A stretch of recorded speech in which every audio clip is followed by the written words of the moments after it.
আসসালামু আলাইকুম, সবাইকে আমার নতুন একটি ভিডিওতে স্বাগতম।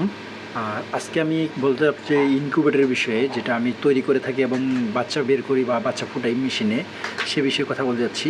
তো এই যে একটা আমার ইনকিউবেটর, আমি এখন বর্তমানে ঢাকা শহরে অবস্থান করতেছি। আর একটা ইনকিউবেটর এখানে তৈরি করছি, যার তাপমাত্রা সেলসিয়াস আছে এখন 58।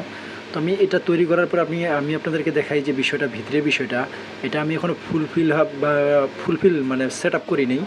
আমি কিছু সেট আপ করে রাখিয়ে দিচ্ছি, আর কিছু সেট আপ করে নিই, যেমন মোটরের কানেকশন দিয়ে রাখি নাই, এদিকে অটোমেটিক করে রাখি নাই, বা এসি ডিসি যে অটোমেটিক বিদ্যুৎ চলে গেলে যে অটোমেটিক ঘোরাঘুরি করে, এটা আমি করে রাখি নাই।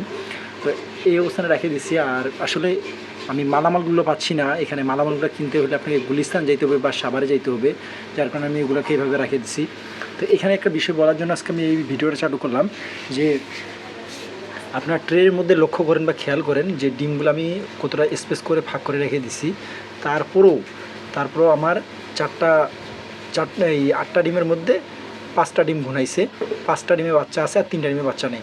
এখন এখানে সমস্যাটা হচ্ছে যে ডিমগুলো খোলা বাজার থেকে কেনা, যার কারণে দোকানদার আমাকে 100% গ্যারান্টি দেয়নি যে ডিমগুলো বীজ ডিম হবে। যার কারণে এই আমার 8টা ডিমের মধ্যে 5টা ডিমের বাচ্চা পাইছি। এখানে মেশিনের কোনো সমস্যা নেই।